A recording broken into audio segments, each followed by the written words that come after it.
और बड़ी खबर इस वक्त आ रही है। दरअसल रविशंकर प्रसाद के ट्विटर अकाउंट को 1 घंटे के लिए ट्विटर ने सस्पेंड किया था, जो ब्लॉक कर दिया था। बड़ी खबर, अमिताभ सिन्हा की खबर। ट्विटर ने आज सुबह केंद्रीय मंत्री रविशंकर प्रसाद के ट्विटर अकाउंट को ब्लॉक कर दिया। जानकारी ये कि रविशंकर प्रसाद का ट्विटर अकाउंट सुबह 1 घंटे तक ब्लॉक रहा। ट्विटर की दलील थी कि रविशंकर प्रसाद ने अमेरिकी कानून के खिलाफ कोई पोस्ट अपने अकाउंट पर डाली थी, जिसके बाद 1 घंटे के लिए उनके अकाउंट को ब्लॉक किया गया है। अमिताभ सिन्हा हमारे साथ हमारे सहयोगी जुड़ चुके हैं। अमिताभ जी, 1 घंटे के लिए अकाउंट ब्लॉक किया गया था, क्या वजह इसके पीछे रही और क्या अब अनब्लॉक कर दिया गया? ये बहुत ही दुर्भाग्यपूर्ण है कि अगर देश के आईटी मिनिस्टर का अगर ट्विटर अकाउंट ब्लॉक कर रहे हो तो इससे बड़ी शर्मनाक की बात देश के लिए भी नहीं हो सकती। और वो भी ट्विटर ये दलील दे रहा है कि अमेरिका के डिजिटल मिलेनियम कॉपीराइट एक्ट का, अमेरिका के एक्ट का उल्लंघन हुआ है, इसलिए किया गया है। और मंत्री, जो आईटी मंत्री रविशंकर प्रसाद हैं, उन्होंने अपने ट्विटर पर वही इंटरव्यूज डाले थे जो उन्होंने तमाम टीवी चैनल्स को दिए थे, जिसमें मैंने भी एक इंटरव्यू किया था, उसको भी उन्होंने ट्विटर पे डाला था। तमाम जो बड़े चैनल हैं सबके उन्होंने इंटरव्यूज, जो जिन लोगों ने भी लिए वो इंटरव्यू डाले गए थे, उनको जो ट्विटर के खिलाफ थे। मुझे लगता है कि ट्विटर ने इसको देखते हुए ही रविशंकर प्रसाद का ट्विटर अकाउंट आज सुबह 1 घंटे के लिए ब्लॉक कर दिया।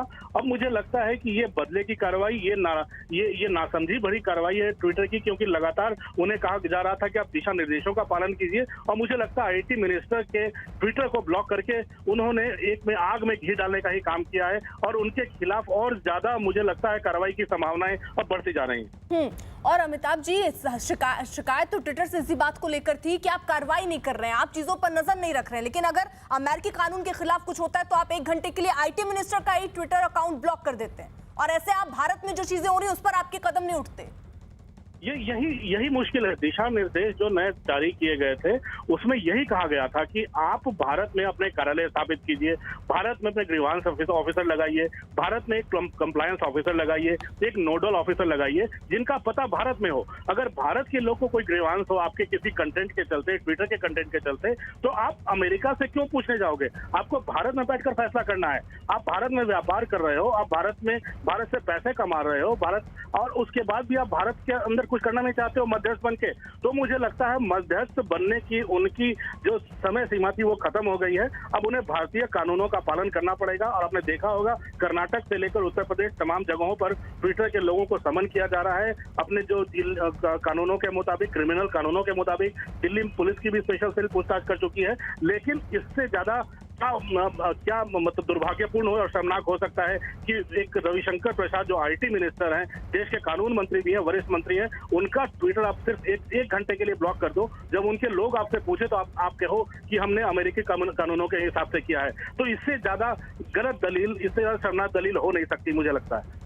तो 1 घंटे के लिए दरअसल ब्लॉक किया गया ट्विटर अकाउंट रविशंकर प्रसाद का, उसके बाद उन्हें अनब्लॉक किया गया। लेकिन अब कई सवाल उठ रहे हैं कि क्या ये बदले की भावना के तहत ट्विटर ने किया, ये सवाल भी अब खड़ा होता है। और अमिताभ जी, ये जो कदम ट्विटर ने उठाया है, क्या कोई खमियाजा भी उसको भुगतना पड़ेगा आने वाले दिनों में? देखिए, जहां तक खामियाजे की बात है, एक चीज तो साफ है कि उनको भारतीय कानूनों का पालन करना पड़ेगा। मुझे लगता है कि बहुत ज्यादा लॉन्ग रोप भारत सरकार ने दिया। दिशा निर्देश की समय सीमा खत्म होने के बाद भी भारत सरकार ने, आईटी मंत्रालय ने गुडविल जेस्चर के नाते, सद्भावना के नाते उनको फिर से चिट्ठी भेजी कि आप हमें, हमारे कानूनों का पालन करो और आपको हम मौका दे रहे हैं। लेकिन फिर भी ट्विटर ने माना नहीं। ट्विटर अभी भी दलील देता रहा है कि हम बातचीत करने को तैयार हैं, सरकार से डायलॉग करने को तैयार हैं, लेकिन ट्विटर कोई ठोस कार्रवाई की बात अभी तक नहीं कर रहा है। तो मुझे लगता है कि जो रविशंकर प्रसाद की टीम है और आईटी मंत्रालय है, मुझे नहीं लगता है कि इसको हल्के में लेगा और इस पर कोई कंप्रोमाइज करने का, अब की जितनी आशंकाएं थी अब इस मामले में खत्म हो गई आईटी रूस के मामले में। और रविशंकर प्रसाद ने कू के माध्यम से अपने नए संदेश में यही लिख दिया है कि कोई भी प्लेटफॉर्म हो, अब उनको भारत के आईटी रूल्स को पूरी तरह से पालन करना पड़ेगा।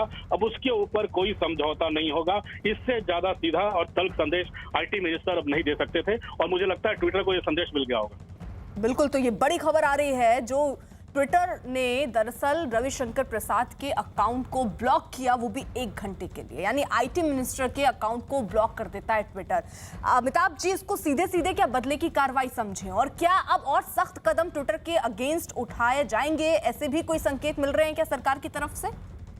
बिल्कुल, मैंने आपको बताया ना कि रविशंकर प्रसाद ने साफ कर दिया है कि अब कंप्रोमाइज के सारे रास्ते, समझौते के सारे रास्ते बंद हो चुके हैं। यानी बातचीत अब ट्विटर के साथ कुछ नहीं होगी किसी भी दिशा निर्देश को लेकर। उनको नए आईटी रूल्स का पूरी तरह से पालन करना पड़ेगा, नहीं तो उनको भारतीय कानूनों के हिसाब से उनको तमाम कार्रवाइयां भी झेलनी पड़ेंगी।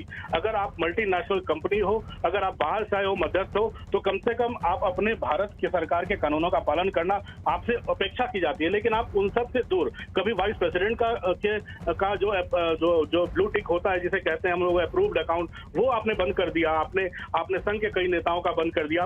इससे बड़ी बात क्या हो सकती है? आपने आईटी मिनिस्टर का ही बंद कर दिया, जो आपके खिलाफ झंडा बुलंद किए हुआ था, जो आपके तमाम गलत चीजों को उजागर कर रहा था। ये तो आप जो अभिव्यक्ति की जो बात, आजादी की बात होती है, वो तो ट्विटर रोकने की कोशिश कर रहा है।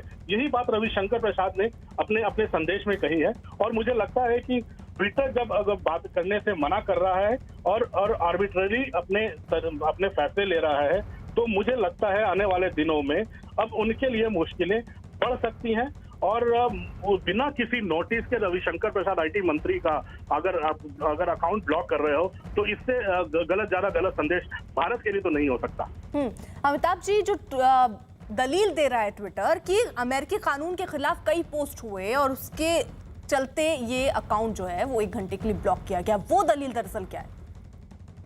देखिए, उन्होंने कहा है कि अमेरिकी डिजिटल कानून जो है, सबसे पहले इन्होंने रविशंकर प्रसाद और उनकी टीम ने ट्विटर पर कुछ लिखने की कोशिश की, अपने विचार साझा करने की कोशिश की। ट्विटर उनको एक्सेप्ट नहीं कर रहा था।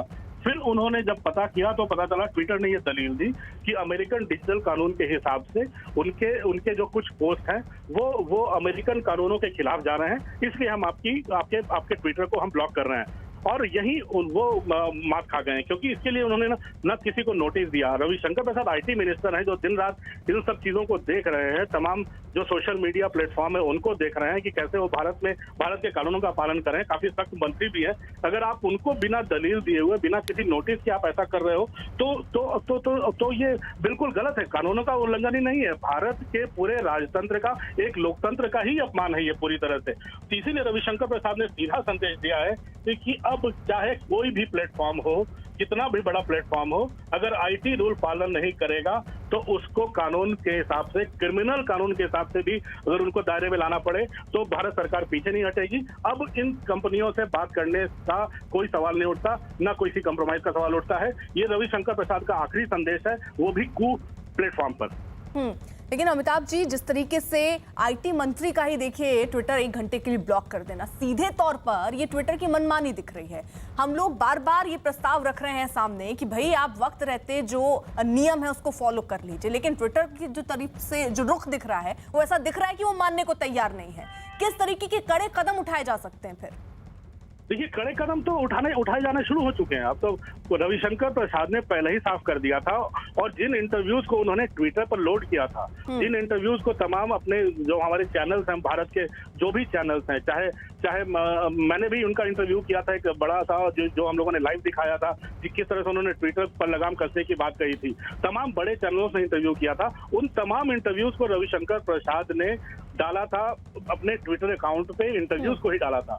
उसको शायद ट्विटर को यह बर्दाश्त नहीं हुआ है। यही विचारों की अभिव्यक्ति, लोकतंत्र है भारत लोकतांत्रिक प्रक्रिया नहीं अपना रहा है, ऐसे आरोप लगाने वाला ट्विटर अब अमेरिकी कानूनों की दुहाई देकर अगर ऐसी हरकतें करता रहे तो मुझे नहीं लगता है कि कोई भी सरकार बर्दाश्त करेगी। रविशंकर प्रसाद ने भले ही कहा था कि हम बंद करने में नहीं, कानून का पालन करवाने में यकीन रखते हैं, तो मुझे लगता है कि अब कानून का पालन करवाना ही उनके लिए सबसे बड़ी बात होगी। शुक्रिया अमिताभ जी।